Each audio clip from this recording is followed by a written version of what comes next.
Here I have Samsung Galaxy M23, and today I'm going to show you how to add fingerprint on this device. So firstly you have to open settings, then go to the biometrics and security section, go to fingerprints, tap continue, then select your backup screen lock method. It could be pattern, PIN or password. I'll select PIN, then enter your PIN, confirm it. Let's try once again.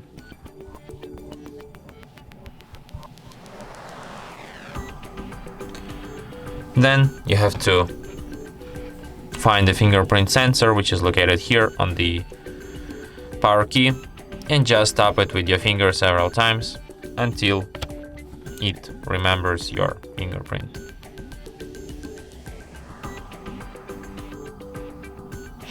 Just like this. And as you can see, fingerprint added. And now you can, for example, unlock your device with your fingerprint without entering any PIN code, just by slightly pressing,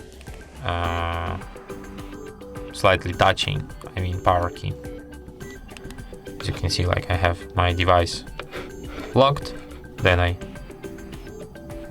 it's already unlocked. What a miracle. And that's it. Thanks for watching. If you find this tutorial useful, don't forget to hit that like button and subscribe to our channel.